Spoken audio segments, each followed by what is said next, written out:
সহায় হরি চাটুর্যে উঠোনে পা দিয়েই স্ত্রীকে বললেন, একটা বাটি কি ঘটি যা হয় কিছু দাও তো। তারক্ষুড়ো গাছ কেটেছে, একটু একটু ভালো রস আনি।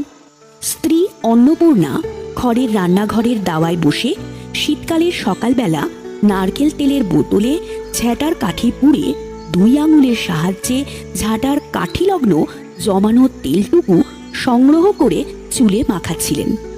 স্বামীকে দেখে তাড়াতাড়ি গায়ের কাপড়খানি একটু টেরে দিলেন মাত্র, কিন্তু বাটি কি ঘটি বের করে দেবার জন্য বিন্দুমাত্র আগ্রহ তো দেখালেনই না, এমনকি বিশেষ কোনো কথাও বললেন না।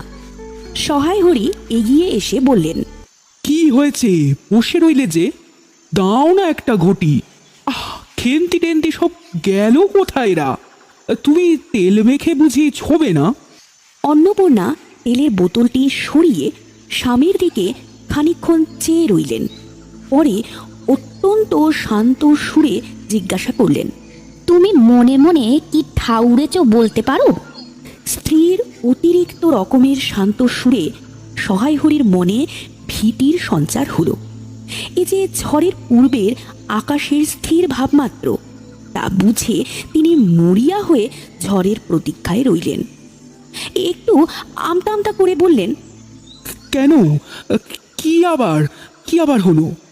অন্নপূর্ণা পূর্বের অপেক্ষা শান্ত সুরে বললেন, দেখো, রঙ্গকরণে বলছি, ন্যাকামি করতে হয় অন্য সময় করো।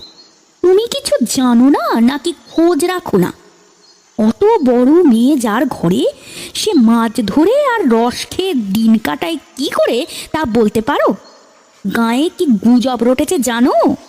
সহায় হরি আশ্চর্য হয়ে জিজ্ঞাসা করলেন, কেন? কি গুজব? কি গুজব? জিজ্ঞাসা করো গে চৌধুরীদের বাড়ি। কেবল বাগদি দুলে পাড়ায় ঘুরে ঘুরে জন্ম কাটালে।